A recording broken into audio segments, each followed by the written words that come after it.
Hello everyone, Mr. Mueller here. I hope things are going well with you and your family and loved ones. I hope you're safe and healthy. I hope you're not going too stir crazy after being inside. I just want you to know that I miss y'all, and I wish I could, wish we were back in class so I could see y'all again. So again, hope everything's going well with you. With respect to class, this is going to be our first online lesson. I'm going to try to keep these lessons 7 minutes or less. So there may be multiple videos for each target. And what I'll do is I'll label them episode 1, episode 2, episode 3. So you can go through and you know which one to watch first, second, third.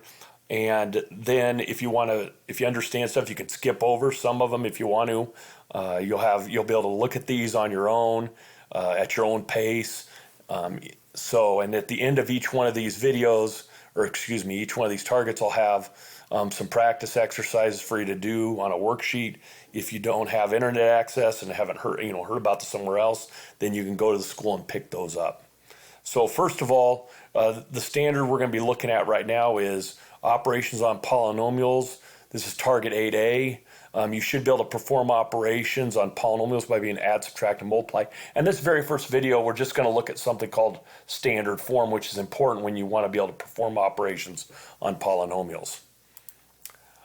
Here's some notes. You can go at any time during here, you can pause the video, read through everything, take some notes, highlight some stuff, write down some important things, and then just play the video again or rewind if I go too fast. But again, I'm not going to cover everything in these notes. You can just kind of skim through these at your own pace. So go ahead here if you want to pause the video and just read through this. Okay, I will say this. One thing we are going to look at here is something called standard form, and it's right here. Standard form is when the exponents of the terms of a polynomial decrease from left to right. It's also called descending order a lot of times. It's also mentioned here on this next slide that standard form again is when the exponents of the terms of a polynomial decrease from left to right. So if you take a look at this 4-term polynomial down here, if you look at the exponents on x, right here is x to the third, x to the second, sorry, I'm writing with a mouse, x to the first, and again, that's the first, even though that's not written down. And then here you have a 12, which is called the constant term, and it does have a variable. It's x to the 0 power. However, I remember before we left class, anything that's 0 power is equal to 1. So this is basically just 1 times 12, which is 12. So even though there's no variable there, it is understood to be x to the 0. So that 0 would be your smallest exponent. So again, as you see, we write the 2x to the third first because it has the largest exponent on x. The positive x squared would be next. The negative 5x to the first would be next. And then you'd end up with your constant term. Notice how the exponents 3, 2, 1, and then no exponent here all go in a descending order. They decrease from left to right. And so here's a couple more examples where you have to write the polynomial in standard form. Now they do give some extra stuff, including degree, leading coefficient. We're not going to worry about that right now.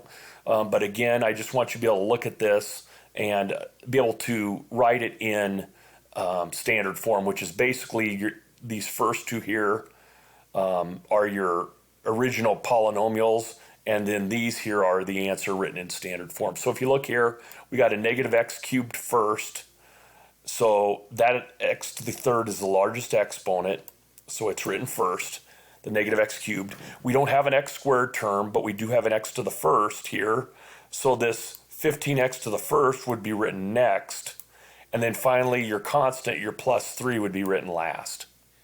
And same thing on this second problem. You've got one of these terms has a z to the first. There's no other exponents on z. So this negative 9z would be written first. And then this is a positive 4, even though there's no operation written out in front of it. It's understood to be positive. So that would be written last. Now, here are some more examples that you can go through on your own. If you need to, just take a look at these. And like I said, we aren't worried about degree, leading coefficient, or the name of these polynomials. Just go ahead and make sure you can write them in descending order like we have here. All right? So let's look at an example. A couple examples here. Let's write each of these in standard form. Let's go with this first one. If you first of all locate the exponents, that's squared, that's to the fourth, and then here's your constant term. So we start off by writing the x to the fourth term first, and again I'm writing with a cursor, so I hope I can write this well. And then you have your 2x squared term next. And again, the sign, since there's nothing out in front of here, it's understood to be positive, so we're going to put that positive right there. And then you end up with your minus 6. And right there is your answer in standard form. Now to finish up with, we're going to go here, negative 9x to the fifth, because that x is to the fifth power. And then when you go, there's no x to the fourth, there's no x to the third. We got a positive x squared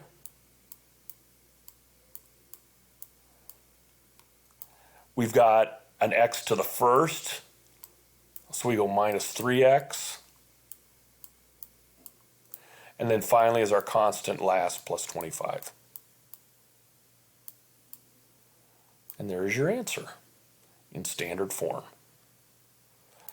So probably going to go just a little bit, I hate to say it, just a tad bit over 7 minutes on this very first video, but I'm not going to do that again. I'd rather split up into 2 videos if we could. So with that being, hopefully you understand that, what I'd like you to do is I have this posted online, worksheet 8A, practice 1. You can just do your work on a regular sheet of paper. Don't have to turn it in. I do have it, the answer keys also posted on Google Classroom. So please, if you have any questions, make sure you can get a hold of me. You can call me, text me, email me. My office hours are from Monday through Friday from 10 to 12 and 1 to 3. Now, all office hours means is I'm going to be by my computer and my phone at those times so I can get back to you the quickest time possible. You can still contact me outside of those hours. However, I may not be able to get back to you as soon as I can as during my office hours. So again, my office hours are Monday through Friday, 10 to 12 and 1 to 3.